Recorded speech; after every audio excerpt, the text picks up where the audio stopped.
I'm back, I'm Gertie Rude. Back again, that Tuesday mood. Or is it Wednesday? No, it's Tuesday, isn't it? It's definitely Tuesday. Anyway, I've got you a doozy. I've got you a doozy, Vutu peoples. And I know you're here for it. So, we have Aspire with the lovely Emma GREDE. I don't know how you pronounce that surname. GREDE or GREDE? It's hard to tell. But she's lovely, lovely lady dressed in white over here. And then we've got the eponymous Ms. Marklet over here, haven't we, darlings? We have. And we're going to jump in. You need big girl knickers. You really do for this one, I'm warning you. Oh dear, the nonsense is coming thick and fast. So let's dive in. It would work out, I'm telling you. So take me back to the beginnings of As Ever, because I'm guessing that, like so many As if. Anyway, yeah, we go.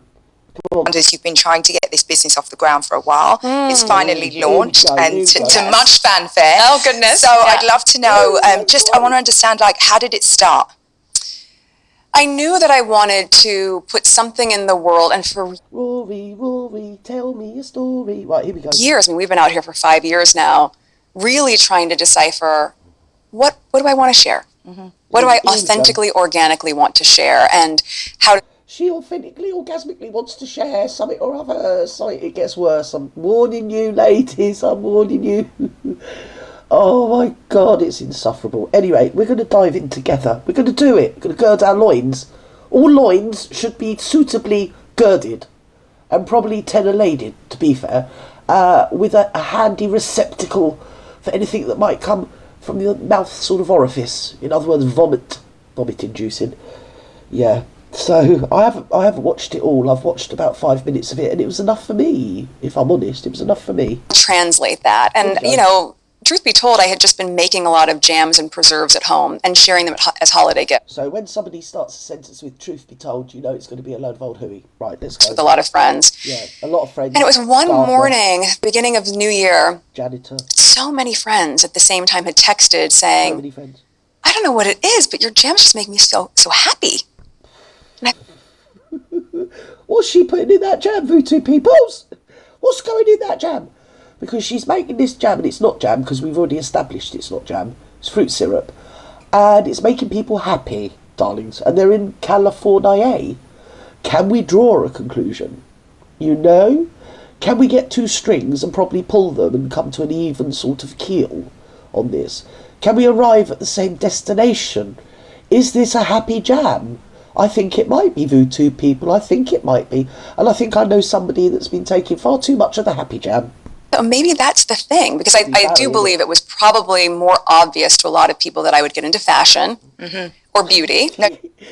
It's probably more obvious to people that I'd get into fashion or beauty. Talk about tinkling my own bell. Yeah, we all need some middle-aged old broad getting into fashion and beauty. How to put your bronzer on. 47, coming up 48. Anyway, let's move on quickly, very quickly. Doubt that seemed like the natural inclination, but fashion that's not what I was sitting around Every time doing. I look at the Marklet, I always think, I don't know why she didn't get into fashion and beauty. Deary me. Oh, if that's a fashion and beauty bleeding blogger, I'm Oliver Bloody Hardy. Actually, scrub that, I'm Laurel and Bloody Oliver Hardy. So, yes, let's move on. Every day. And so my real passion was in this way of sharing. Right. And I love being in the kitchen. I've always loved cooking. Right. So, you know, I thought maybe I could translate it into a smaller brand. And then made a very big pivot, as you say, when I went from about to onboard a CEO and a small team to having Netflix as my partner. Right. That takes it to a completely different level. Totally different level. And yes, and goes very far beyond my ideas of, I can sell locally. I could maybe be at a farmer's market. I thought that would be cute. I'm going to do global Netflix. Yeah. She never ever thought that. If anybody thinks that she sat in a Monty Shit Show bleeding mansion and thought, I'm going to make jam, I'm going to just sell it at farmers' markets because I'm really humble. I'm ever so humble. I'm Uriah bleeding Marklet. Even She doesn't believe it. She's laughing. Right. Suddenly it changed quite a bit. And then the offerings, of course, will expand to meet that same demand and that, interest, which I'm grateful for. So talk me through that partnership a little bit, because so many people, when they start, they're either bootstrapping or they're going out and raising money. You did actually what I did, which was to take a partner. So what does that look like for you right now? Yes. Their consumer products goods division has typically... I'll tell you what it looks like. It looks like the lady in white has got quite a lot of bling. And I don't want to be a bitch. I'm forced to be one, though, Quite against my better nature, if indeed I've got one. But if you look at the lady in white, her bling looks like authentic and classy. Doesn't it? It does. It does, Voodoo people. It does. Done lots of merchandise and bespoke and interesting brand work, but for pre-existing shows. Right. So it's like a Stranger Things, like the top titles. Yeah, Stranger Things, Bridgerton. So you could easily go Bridgerton, Regency era, go, and do an incredible collaboration with Pat McGrath, or do something with Liberty of London. She's definitely been on the happy bloody syrup, this whole thing, hasn't she? She's been spreading that, she's been ladling it on. She don't hold back. She probably just drinks it straight out the bleeding jar. There you go. That's what I reckon's happened. She's high as a kite. She's a happy little Harry over here. Oh no, that's him. He's probably in there with his finger licking it out, isn't he? The jar, darling, the jar. With that thematic. So where things were different with me, of course, is that it wasn't a brand that was established. It was my ideation and doing it with them. Yeah. We're developing it as we're going. And ideation, isn't that when you... philosophy? You're sort of obsessed with some philosophy as an ideation. Don't know whether that's the right word, darling. Adjective, no. I don't know what's happening with that word, but so anyway, she's having an ideation, an obsessive one at that, over fruit syrup, which she's going to continually and resolutely palm us off with and call it jam. I think, as you know, in building brands, it doesn't happen overnight. It can't happen overnight. Right. I guess the difference with me is that so much of that work that can typically be done behind the scenes for most founders. Yeah. There's just so much curiosity. Let's get this straight. She's a founder. She's as ever, with love, somebody, no one cares. Something like that, right? Now she's a founder. She's up there. She's up there with Bill Gates, I'll have you know. I think she's just one rung under Elon Musk. I really do, darlings. I think she might be up there with Rothschilds, She's definitely founded an empire all upon her lonesome selves, darling. She has. She's still on that happy jam. She's slurping it. She's guzzling it down. As I said, straight out the jar. Straight out the jar. She doesn't bother spreading it. That you are building the plane while and flying it at the same time, but you're still in the building phase. Is it a private plane, sweetheart? Because it usually is where you're concerned. Anyway, we're still waxing lyrical about essentially what she's still insisting on calling jam, but we all know it's not. It's fruit syrup. And apparently she's just discovered world peace and to mankind across the world via her jam, because it makes people happy. Oh, happy jam, when Jesus was. Don't get to build in quiet. Well, it's a gift and a curse, right? It's one of those things where there must be a part of you that's like, great, there's an interest in what I'm doing, but there's also just such scrutiny in what you're doing. There's a lot of focus on every detail and every moment of quiet. Do you? Every single moment, quiet, everything, quiet, and everything. It really does. It really runs the gamut, but at the same time, what a blessing that it creates and generates so much buzz and so much interest. Yeah. But I'm still never willing to sacrifice or compromise on the quality and to take my time. Someone else is urgent. The quality of the tasteless, watery, bleeding jam, because I keep telling you, I've seen someone on TikTok reviewing it, and they weren't like a Marklet one way or the other. They were a food reviewer, and it arrived eventually, and she was really nice about the packaging, which, as I keep saying, is really neither here nor there, and the syrupy stuff in the jar was tasteless and rather watery, one said. Not me one, the other one on the tiki-talkie. Yes, so I mean, it was a fair critique from my standing. I mean, she didn't seem to really care about her. She's a food critic. So is that, and the buzz surrounding the watery, syrupy, happy jam necessitated her and found herself ordering some, Took about a year and a half to arrive. Probably had mould on it, didn't it, by the time she got it, to be honest. Oh, I'm only making it up, Megan. Don't try bloody suing me for saying you got mouldy bleeding happy jam. She probably has, though. Is not my urgency. Damn right. I mean, I honestly think that that's a great way to think about it. With this partnership, do you think it brings more scrutiny, or is it all up? It's interesting how she's crossing her arms. She's using that arm now to gesticulate, but previous she sort of is in that shielding position. I don't blame her. I don't know why she hasn't got a bloody great big Sherman tank in front of her to shield her, to be honest. The Marklet's in full throttle. She's going to start going on about washing up liquid. Any minute now, it'll be washing up liquid. She's discovered fruity syrupy happy jam, and she also invented washing up liquid or something, didn't she? So there's that to it. Oh, she's marvellous. Side. I don't think it brings more scrutiny. I think it certainly brings more attention and curiosity. Does it? How could it not? Especially because it's a new chapter for Netflix as well from the CPG side. And really, when you link it to the Netflix series with Love Megan. This is how the shiny people do it, isn't it? Let's have it right. It is. You know, she's got the money, and with money you get power. Even if people are huffing and puffing, they're still going to take your money and film you if you want to be filmed. You know what I mean? They're still going to make you mucky, bleeding happy old jam and pretend they love it and guzzle it and write you emails saying, your jam makes me so happy. I've started smoking it. And then she can get herself on every platform and use all the buzzwords that she uses and make something that is ethereal and not actually real. Seems like the Gates Foundation or the Bush or the Obama Foundation, doesn't it? It does. Come on, it does. She's sitting there, she's having founder meetings and she's having all these intellectual things about this, that and the bleed nuff. But then she wants us to believe that she spends all the time in the kitchen making happy jam. So, I mean, which is it? Because she's just told us she loves being in the kitchen making jam. That she's still insisting on calling jam, but we all know it's not jam. It's happy bloody syrup. So she's churning it out in the kitchen, but then she's sitting in boardrooms coming out of all these sound bites and waffles. I mean, the fact of it is, it's probably being made in Mexico. Do you know what I mean? Some sweatshop. In it probably is. And they're a bit short on the sugar and bunging a load of water. Because water's here, it's more expensive than over there. It is. Coca-Cola's cheaper. It is. Don't get me going on that. Because they took on the water, didn't they? Shh, don't say anything. Anyway, that happened. So, something like that. It might be Taiwan. It could be anywhere, couldn't it? Won't be North Korea, though.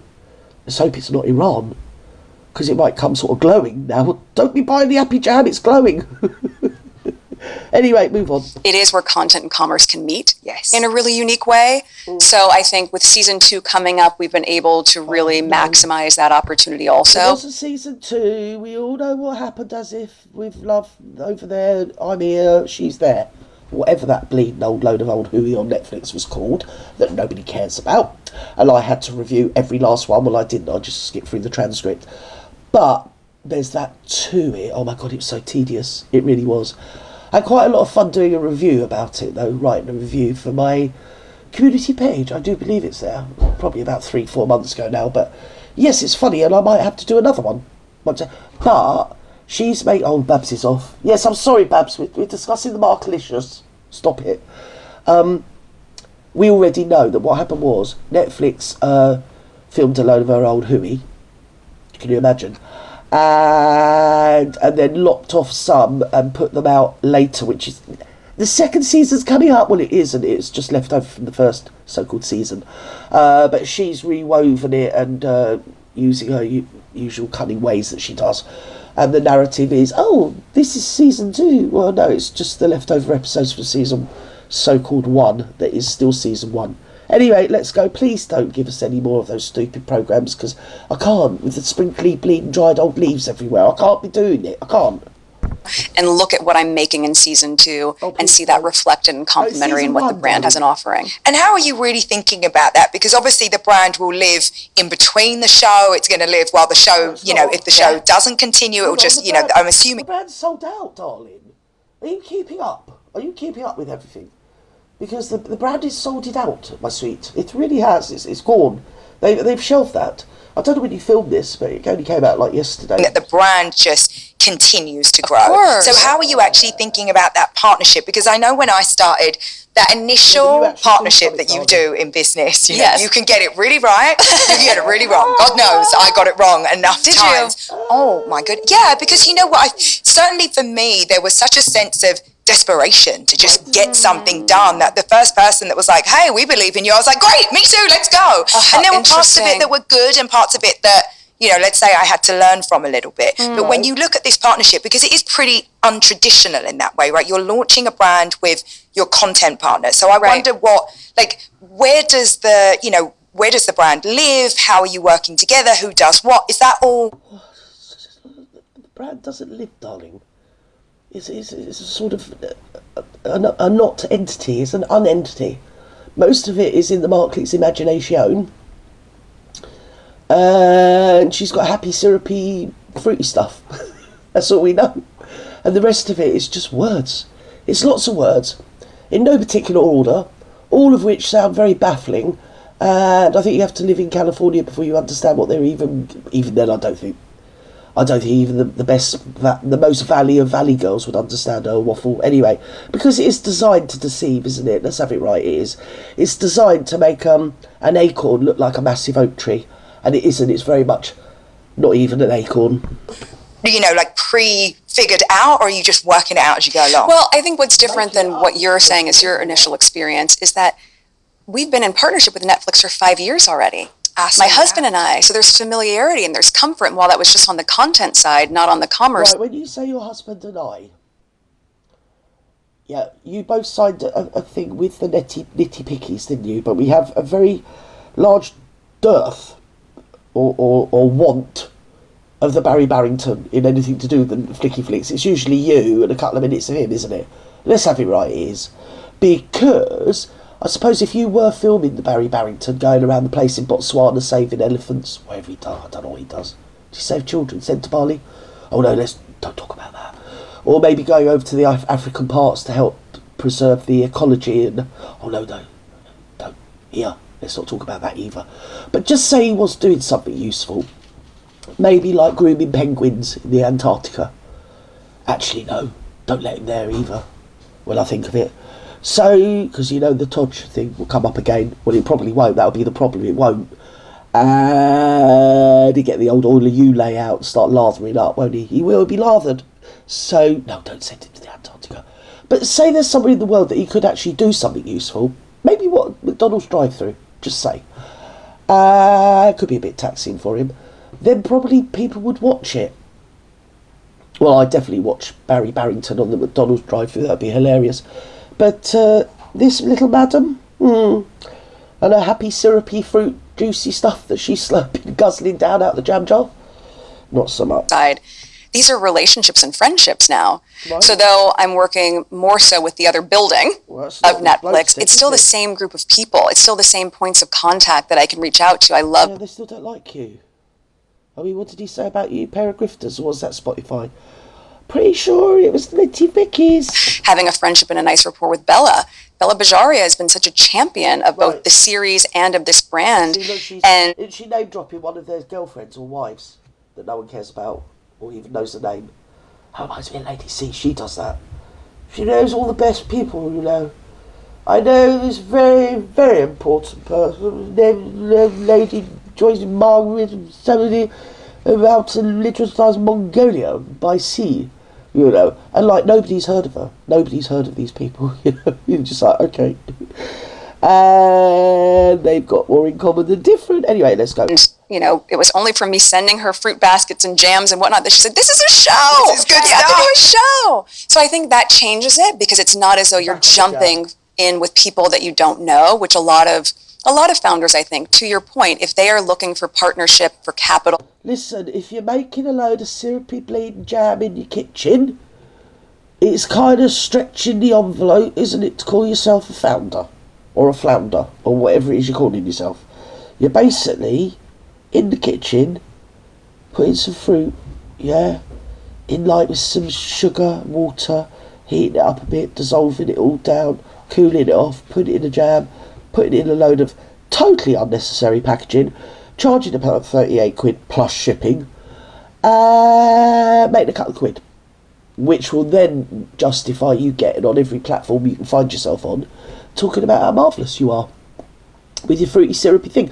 Because we were all surprised, as you've just reminded us, that you didn't get into fashion or beauty. I bet all you lot are like that out there that are watching this. I bet you're all sat there, aren't you? You're grasping your cup of tea, aren't you? You're dunking your biscuits in. And now I've mentioned it, you're all sat there quizzical, aren't you? You've got yourself all quizzical. You're thinking to yourself, come to think of it, Gert, I've always looked at you and wondered why you didn't get into fashion and beauty. Really? And I think that's what happened. Because I didn't do it, the Marklet didn't do it. Because obviously if she did it, then I'd have done it. And I'd have beaten her hands down, wouldn't I? I would have done. I'd have been on the front page of everything, everywhere. Saga magazine. Yeah, she'd have beaten me to that, wouldn't she? She went in front of Saga every day of the week, this whole thing. Anyway, I'm bored, you're bored. I don't know how long I've done, but it's far too long with a syrupy bleeding jam. Anyway, there's a jam. It goes on for nearly 1.5 hours. I wouldn't do that to you guys. I wouldn't. You know. I don't know how this what's her name? Emma. I don't know how she's put up with it, to be honest. But she looks more successful and blinged up than the old Marklet, doesn't she? So anyway, let's go and say goodbye to you. And wherever you are in the world, have a fantastic night. And don't take anything of what I've said as, well, anything other than a laugh. There you go, I've said it. Bye-bye now.